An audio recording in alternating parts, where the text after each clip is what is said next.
I've been watching you for a while, but my wife here, she has a few questions, so inshallah she'll. I've been watching you with them too, though.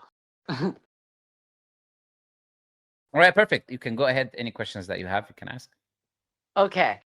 And I don't want to be offensive with my questions, just trying to understand. No worries. Sure. So I was born Anglican, so Christian. I wasn't Mhm. really brought up religious, but I was brought up in the church choir, and blah blah. Anyways, one of the things I do know in the Christian Bible, or the Bible in general, is it says that God made Adam and Eve, one man, one woman, and that's how it was supposed to be. And I know in the Bible, obviously, people had multiple wives, and they say God knows that not everybody's sinful or like nobody's sinless, so it's accepted. But never in the Bible did it say that you could have four wives or multiples. He doesn't want any more, but that's one thing that I'm struggling with. Yeah, well, you're struggling with the idea of marrying more than one. No, I'm not starting with that idea because we've agreed one and one. But I'm starting with the idea that it became somehow acceptable that a man can have four wives and the Sure. women, were just Sure. wife number Sure. one, wife number two. So not a personal Sure. thing, just more as an Islamic issue on Sure. my. Sure. But yeah, there has to be a more foundational question. Do you believe in God? Yes, Okay. Do you believe Prophet Muhammad is the messenger of God? struggle. Struggle. What's the reason you struggle? Is what you mentioned? I struggle because we've been together for over 3 years, and the more I researched, the more I Mhm. saw things or heard things that he had done that I wouldn't consider, I guess, profitable because I would go by Jesus. And I mean, there's Sure. what's it called when people make propaganda, I guess you could say possible, and that like Sure. he waged so many wars. He was allowed 12 wives, but the religion Okay. itself says Before. only four. Okay. Let's try and deal with these concerns. So first, he says he waged many wars.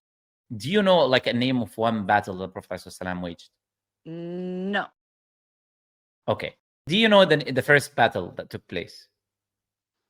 Do you know the history of the Prophet, basically? Not so much, no.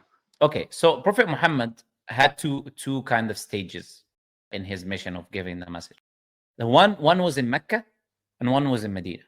Okay. So the initial stage of Mecca of calling people to God was 13 years. In Mecca, Prophet Muhammad started calling people to God. He barely had any followers. Were weak people. People were accepting Islam gradually.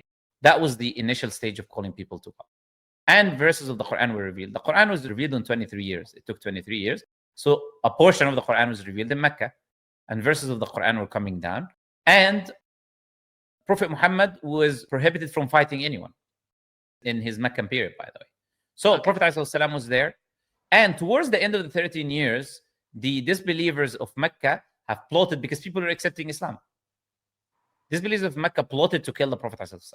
So he had to leave, had to migrate and leave, or he was going to be killed. Prophet ﷺ Yes. left from Mecca and went to Medina. Okay?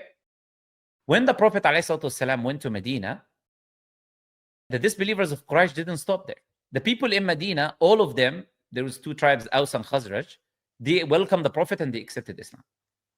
No war, nothing by choice. They believed in the message of Prophet Muhammad. They were waiting for him. And Yeah. when he came, they accepted his message. Now, the disbelievers of Quraysh knew that this man has the truth. People are accepting the truth. And if we don't kill him, this is going to, the whole Arabian prince is going to become Muslim. And that's what happened in the end. They knew this was going to happen. So they wanted to end his life. So the first thing that happened was the Battle of Badr. So the disbelievers of Quraysh with a 1,000 army and weapons attacked the Muslims in Medina. Prophet ﷺ, it was a defensive battle. There were 300, outnumbered 3-1. And they fought back against them and they defeated them. And then you had other battles like Badr and other and Ahzab. All of these were defensive battles of the Okay. disbelievers of Quraysh continuously trying to kill the Prophet ﷺ. Okay.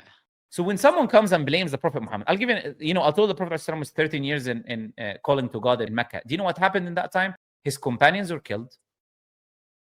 And he was being tortured and persecuted. And throughout the 13 years, they were plotting to kill him. His uncle was protecting him, which is the only reason you can say that this attack did not go so far.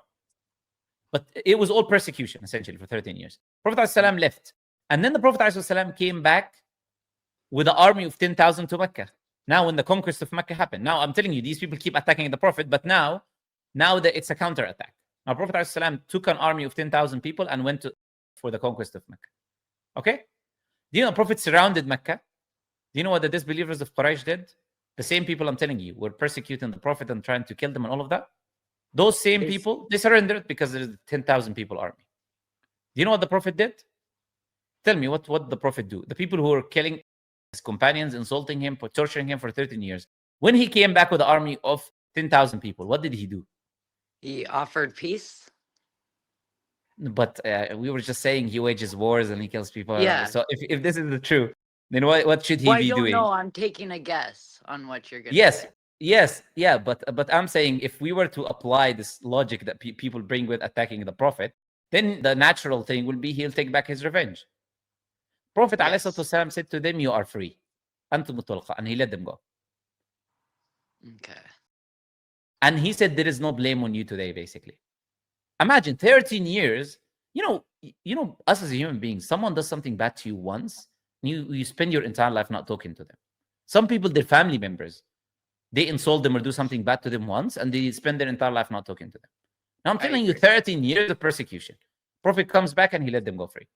When he's in a position of power. And that's what mercy is. Because people talk to us about Jesus being merciful, but Jesus was never in a position of power. And you can't compare Jesus to Prophet Muhammad when he was never in power.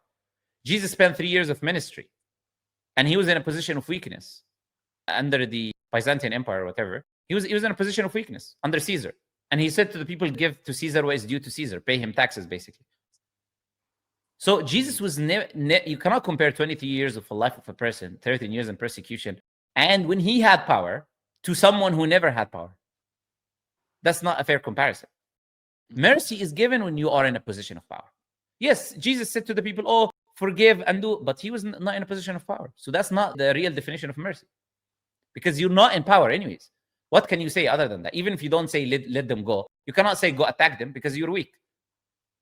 So it's not really mercy to say to the people, be merciful when you're weak. Mercy is when you're in a position of power and authority and you still choose to forgive people.